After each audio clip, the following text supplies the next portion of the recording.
구약 성경에 기록된 오늘 우리에게 주신 하나님의 말씀은 예레미야애가 1장 1절부터 2절까지 말씀입니다. 슬프다 이 성이여, 전에는 사람들이 많더니 이제는 어찌 그리 적막하게 앉았는고, 전에는 열국 중에 크던 자가 이제는 과부같이 되었고, 전에는 열방 중에 공주였던 자가 이제는 강제 노동을 하는 자가 되었도다. 밤에는 슬피우니 눈물이 뺨에 흐름이여, 사랑하던 자들 중에 그에게 위로하는 자가 없고 친구들도 다 배반하여 온수력이 되었도다.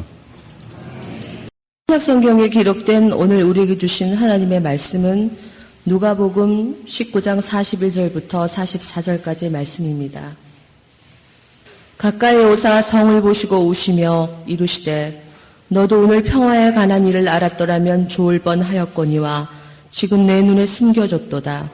날이 이를지라 내 원수들이 토들을 쌓고 너를 둘러 사면으로 가두고 또 너와 및 그 가운데 있는 내 자식들을 땅에 메어치며 돌 하나도 돌 위에 남기지 아니하리니 이는 내가 보살핌 받는 날을 알지 못함을 인함이니라 하시니라.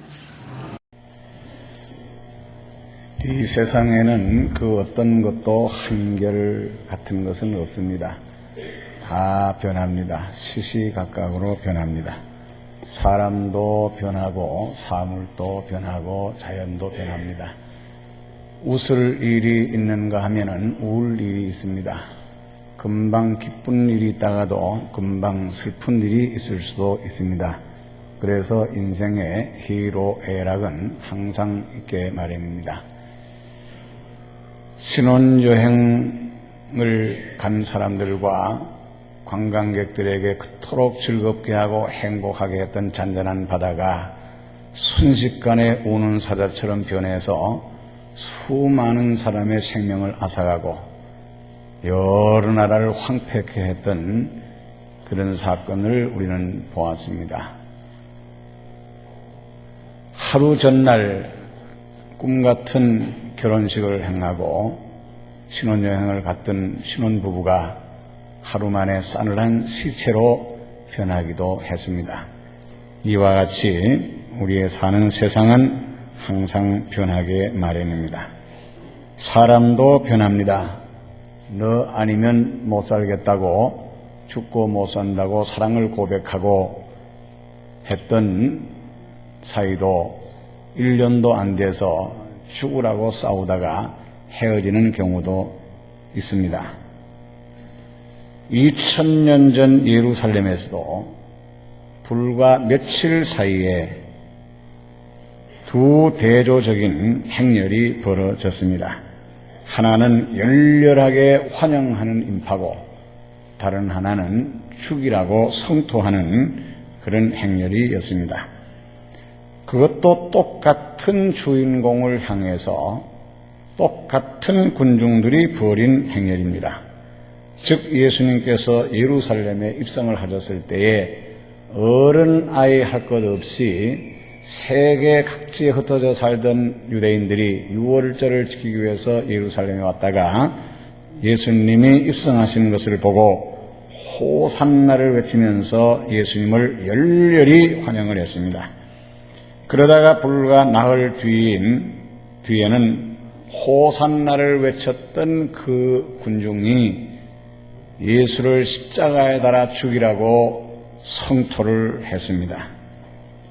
유대 고대 역사가 조세푸스는 당시 유월절을 지키기 위해서 모인 군중들의 수가 약 300만 명이라고 했으니 그 좁은 예루살렘에 인산인해를 이루었을 것이고, 그래서 호산나의 소리와 죽이라는 외치는 소리가 온 예루살렘을 뒤흔들었을 것입니다. 이때 두 대조적인 환영과 성토의 대상이었던 예수님은 어떤 모습이었는가를 누가는 우리에게 잘 보여주고 있습니다. 첫째는 당당하셨다는 사실입니다.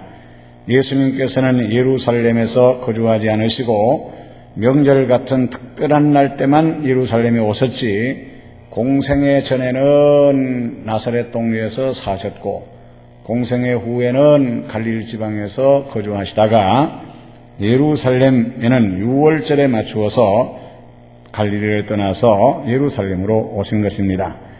복음서 기자에 의하면 예수님께서는 이때 예루살렘으로 올라오시면 어떤 일이 일어날지를 다 알고 계셨고 제자들에게도 그 사실을 3번씩이나 예고를 하셨고 그래서 제자들의 만류에도 불구하고 뿌리치고 오셨다라고 기록을 하고 있고 누가는 예수님께서 이 모든 사실을 아시고 굳게 결심하고 예루살렘으로 올라오셨다라고 기록을 하고 있습니다. 입성하실 때도 앞장서서 성을 향해서 가셨다라고 기록을 했습니다. 앞장서서 가셨다는 것은 죽음을 두려워하지 아니하고 당당하게 예루살렘으로 입성하셨다는 것을 의미하는 것입니다. 따지고 보면은 죽으러 가는 길인데 어떻게 그렇게 당당할 수가 있었을까? 그것은 생명적인 권위와 신적인 권위도 있었지만은 무엇보다도 사명을 향한 예수님의 용기와 자신감을 보여준 모습입니다. 예수님은 인류의 죄를 대신 짊어지시고 하나님의 어린 양으로 희생을 당하기 위해서 이 땅에 오셨고 그 일을 하기 위해서 지금 예루살렘으로 오신 것입니다. 뭐나 자기 할 일을 다 했을 때나 자기가 자기다울 때 당당한 것입니다. 학생이 학생다울 때 학교에도 당당하게 등교를 합니다. 그러나 학생이 학생답지 못하면은 학교를 당당하게 가지를 못합니다. 하다못해 해오라는 숙제를 못해 보세요. 뭔가 찌우거리고 당당하지를 못하죠. 예수님께서는 하나님께서 하라고 하신 하나님의 뜻을 온전히 이루어드리는 그런 일을 행하기 위해서 당당하게 예루살렘을 향했던 것입니다. 오늘 종료주일을 맞이한 우리는 진심으로 호산나를 외쳐야 합니다.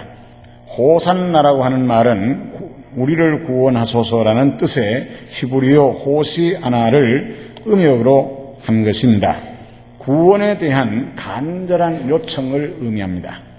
군중들은 나귀 새끼를 타고 입성을 하시는 예수님을 보자 자기들의 겉옷을 벗어 길에 펴고 종려나무 가지를 꺾어 흔들었다고 그러는데 보시다시피 종려나무는 가지가 없죠. 잎을 꺾어서 흔들었는데 그걸 가지라고 표현했는데 어쨌건 종려나무 잎을 꺾어서 흔들면서 호산나 다윗의 자손이여 찬송하리로다. 주의 이름으로 오시는 이여 가장 높은 곳에서 호산나 하고 외쳤습니다. 이 내용은 시편 118편 25절과 26절에 있는 내용으로 이들은 시편으로 찬양을 하면서 환영을 했던 것입니다. 다윗의 자손이여라는 이 말은 하나님이 약속하신 메시아를 의미합니다. 장차 메시아는 다윗의 후손으로 올 것이다 라는 그 말씀을 성취하는 것이죠. 호산나 다윗의 자손이여는 다윗의 자손으로 오신 메시아여 우리를 구원하소서라는 뜻인데 구원해 달라고 하는 것은 죽을 지경에 처해 있을 때 요청하는 말이죠. 죽을 지경에 처해 있을 때 자기 지식과 자기의 의지로는 헤어나올 수 없을 때 나를 살려달라라고 외치게 되는 것입니다. 그러면 이들이 왜 구원해 달라고 했는가? 다시 말하면 왜 죽을 지경이 되었는가? 죄로 말미암아 죽을 지경이 된 것입니다. 따라서 죄에서 구원해 달라는 뜻입니다. 죄에서만 해방되면 죽음은 곧 해방될 수 있기 때문입니다. 죄의 문제만 해결되면 죽음의 문제는 저절로 해결이 되는 것입니다. 그래서 우리를 구원해 달라고 하는 것은 곧 죄의 문제를 해결해 달라는 그런 말입니다. 예수님은 바로 인류의 죽음의 원인인 죄를 해결하기 위해서 이 땅에 오셨습니다. 그 예수님에게 환영을 하는 것입니다. 그러면 우리를 사망으로 몰아넣는 그 무서운 죄는 뭔가? 교회에 나오면 듣기 싫은 중에 하나가 죄예요. 내가 무슨 도적질을 했나, 무슨 살인 강도를 했나, 뭘 자꾸 죄 하나 하고 죄의 소리를 가장 듣기 싫어하는데 교회에서 말하는 죄는 한마디로 인간 독립선언을 말합니다. 인간 독립선언을 말해요. 이 말은 무슨 말입니까? 제멋대로 하고 제멋대로 산다는 것입니다. 이것이 교회에서 말하는 죄요, 인간의 근본 죄예요. 지음을 받은 어떤 것도 제멋대로 할 수가 없는데, 주인의 뜻대로 해야 되는데, 지음을 받은 인간이 주인 되신 하나님, 나를 낳으신 부모의 말씀대로 하지 아니하고 제멋대로 하는, 그게 인간의 근본적인 죄예요. 최초의 인간 아담의 죄가 그것이고, 가인의 죄가 그것이고, 노아 홍수 이후의 인류의 죄가 그것이고, 이스라엘의 죄가 그것이고, 오늘 우리의 죄가 바로 그것입니다. 주인 되신 하나님의 말씀을 무시하고 제멋대로 하는 것이 우리의 죄예요.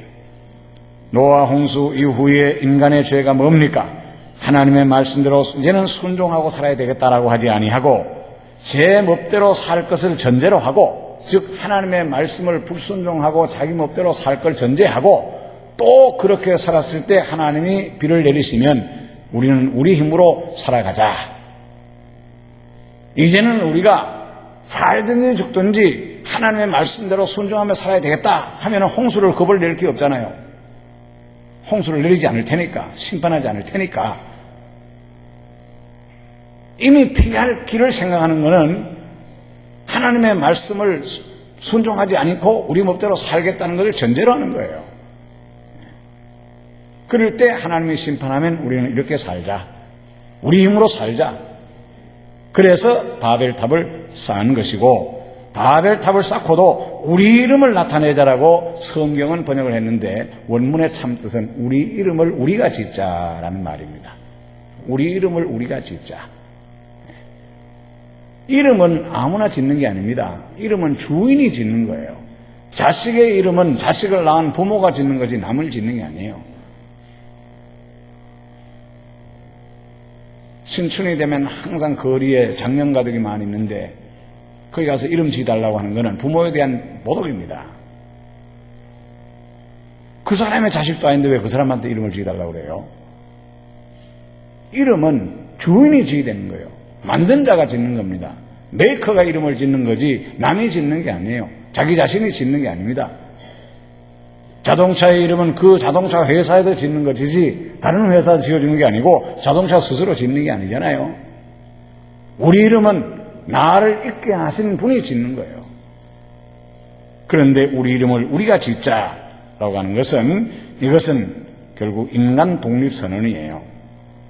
이게 바로 돌이킬 수 없는 죄인 것입니다. 나를 낳은 부모가 지은 이름, 그 이름을 무시하고 내가 내 이름을 짓자라고 한다면 그건 부모에 대한 도전이요, 엄청난 죄입니다.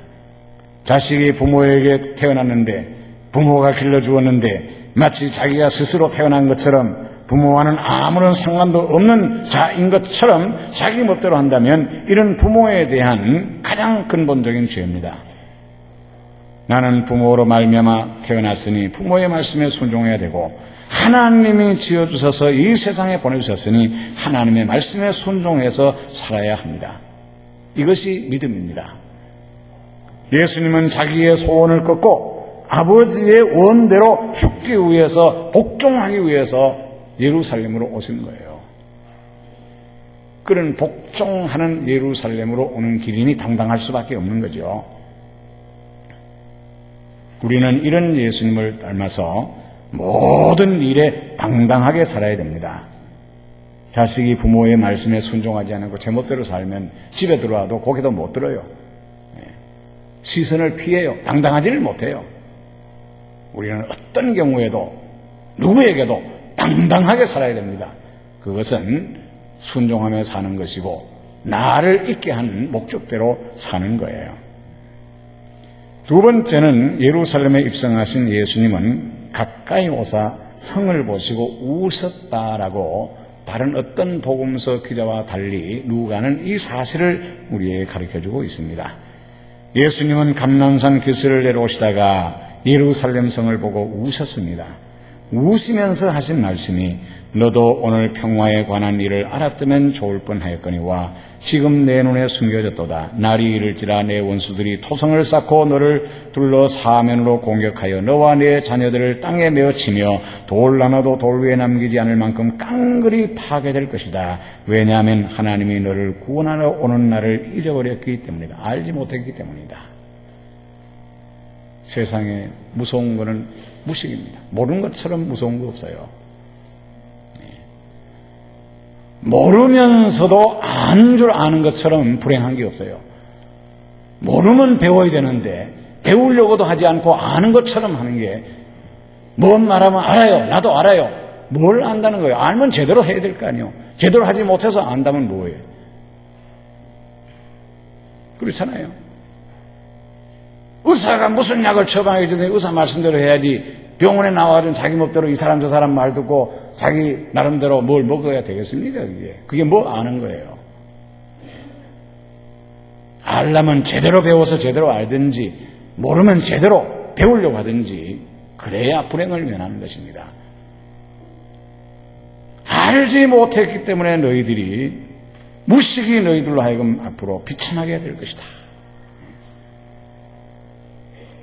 복음서에는 예수님이 웃으셨다는 말씀은 한 번도 없고 우셨다는 사실만 2번이나 기록하고 있는데, 나사로의 죽음 앞에서 통곡을 했고 구원자로 오신 메시아이신 예수 그리스도를 몰라보고 받아들이지 않아 장차 멸망을 할 예루살렘을 바라보고 우셨습니다. 예수님은 전에도 예루살렘아 예루살렘아 암탉이 제 새끼를 날개 아래 모음같이 모으려고 한 일이 한두 번이었냐. 그러나 너는 원치 아니하였도다. 보라, 너희 집이 패망할 것이다. 독수리가 공중에 뜹니다. 병아리를 채려고 합니다. 위기를 먼저 알아차린 암탉이 우 하면서 병아리를 자기 나래깃으로 몰아넣습니다. 그게 안전한 것이니까. 장차 멸망할 예루살렘을 내다보시면서 예루살렘을 사랑하시고 예루살렘아 예루살렘아 내 품으로 돌아오너라, 회개하고 돌아오너라. 내가 몇 번씩이나 그런 이야기, 몇 번이나 기회를 줬느냐, 몇 번이나 책망을 하고 몇 번이나 타이르고 몇 번을 권고했느냐. 그러나 끝까지 너희들이 거부했다. 마지막 기회까지 거부했다. 이제는 멸망하게 될 것이다. 그 안타까운 사실에 예수님은 통곡을 했어요. 그렇게도 아끼고 사랑하여 권고하고 책망하고 타일렀지만은 제 죽음을 알지 못하고 제 망할 줄 모르고 끝까지 말 안 듣고 재고집대로 하다가 병들어 암에 걸리고 당뇨병에 걸리고 죽어가는 자식을 보고 통곡하지 않을 부모가 어디 있습니까?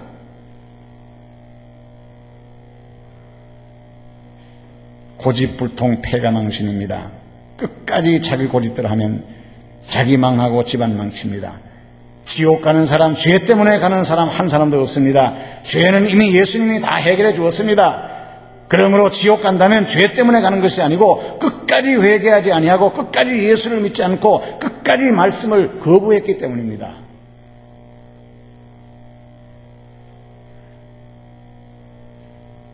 좋은 일에 고집을 부려야지.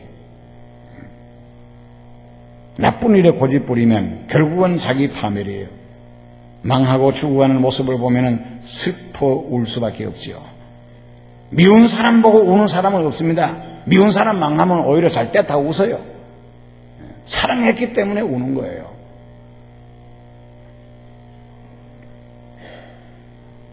명설교가 프레드릭 부크너 목사님 이런 말씀하셨습니다. 당신이 자녀를 위해서 울어보았습니까? 당신은 참부모입니다. 당신은 이웃을 위해서 울어보았습니까? 당신은 참 크리스찬입니다. 당신은 나라를 위해서 울어보았습니까? 당신은 참 애국자입니다. 자식을 사랑하지 않으면, 이웃을 사랑하지 않으면, 나라를 사랑하지 않으면 울지 않습니다. 오히려 망하는 것을 보고 좋아할 것입니다. 사랑했기 때문에 권고하고, 사랑했기 때문에 책망하고, 사랑했기 때문에 내로치는데, 그래도 끝까지 고집을 하여 망하는 것을 볼 때 통곡할 수밖에 없어요. 뉘우치지 못하고 끝까지 제 고집을 부리고 회개할 줄 모르는 예루살렘 사람을 보고 예수님은 울고 말았습니다. 얼마나 사랑하셨으면 통곡을 하셨을까요? 불과 사흘이 지나면 당신을 십자가에 못 박아 죽이라고 아우성을 칠 걸 아시면서도 그들을 위해서 우셨습니다. 진정 예수님께서는 예루살렘을 사랑하셨고 모든 사람을 사랑했습니다. 예수님은 결코 예루살렘을 향해서 모든 사람들을 향해서 이 나쁜 놈들 이럴 수가 있느냐, 이런 배은망덕한 놈들, 내가 너희를 얼마나 사랑했는데 이럴 수가 있느냐 책망하지 않았습니다. 야단치지 않았습니다. 몰래 우셨어요. 사순절을 지나는 성도 여러분, 종료주일을 맞이한 성도 여러분, 부모로 하여금 눈에 피눈물 나게 하지 마시기 바랍니다. 그것이 효도입니다. 주님으로 하여금 울게 하지 않기를 바랍니다. 그것이 믿음입니다.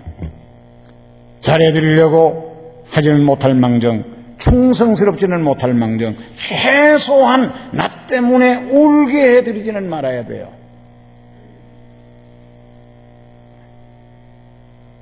그러려면 때늦기 전에, 기회 놓치기 전에, 영영 돌이킬 수 없어지기 전에 뉘우치고 말씀에 순종하시기를 바랍니다. 며칠 전에 제가 검진을 위해서 피를 뽑으려고 병원을 갔는데 그때 얼굴이 시커멓고 눈이 노랗고 보기에도 벌써 심각한 환자인 것이 눈에 띄는 아들을 데리고 체혈실로 데리고 와서 체혈 순서를 기다리는 동안에 머리가 희끗희끗한 혈색 좋은 아버지가 화장실로 들어가더니 세면대 옆에 쭈그리고 앉아서 흐느끼며 웁니다. 몹쓸 놈. 그렇게도 말렸건만 끝까지 고집부리고 품하시더니 내 앞에서 무슨 꼴이냐. 차라리 내가 죽어야지. 그렇게도 몸 조심해라, 건강해야 된다 라고 타이르고 책망을 했지만 끝까지 제 고집을 버리지 못하고 품하시더니 결국은 간암이 걸린 거예요.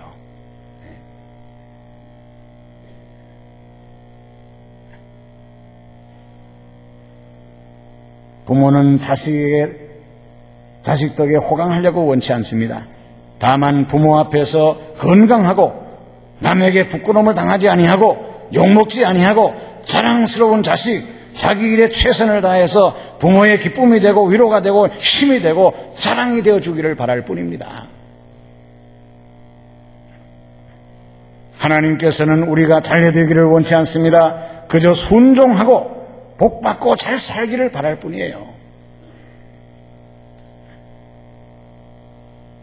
그렇게도 지어놓으시고 좋아했던 하나님의 마음을 아프게 해드리지를 말아야 됩니다.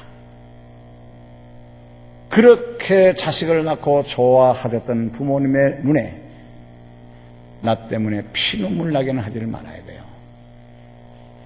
하나님이 모든 만물, 아름다운 천지 만물을 지으시고 좋아하셨지만 당신의 형상을 닮은 인간을 만드시고 좋아하는 만큼 좋아하지는 않았습니다. 자식을 만들어 놓고 얼마나 좋아했나 말이죠. 부모도 마찬가지입니다. 자식을 태어났을 때 얼마나 좋아했습니까? 동네 방네 다니며 자랑하고 7푼이 8푼이 소리 들으면서까지 자랑했던 그 부모의 눈에 나 때문에 피눈물 나게 해주는 말아야 돼요. 오늘 종료주일을 맞이하여 나를 향하신 하나님의 마음 어떨까? 처음에 나를 이 땅에 보내주실 때처럼 지금도 나 때문에 기뻐하실까? 나를 향하신 부모님의 마음은 어떠실까? 나를 낳았을 때 기뻐했던 것처럼 지금도 나 때문에 기뻐하실까? 우리는 곰곰이 생각하고 하나님과 부모를 기쁘시게 하는 자식이 되기를 바랍니다. 사랑하시는 우리 아버지 하나님, 우리가 비록 큰 일은 못한다 할지라도 항상 나의 나됨을 알고 내 몫을 다하고 내가 해야 될 일을 다 함으로 언제나 어디에서나 누구 앞에서나 당당하고 떳떳한 자들이 되게 하여 주시옵소서.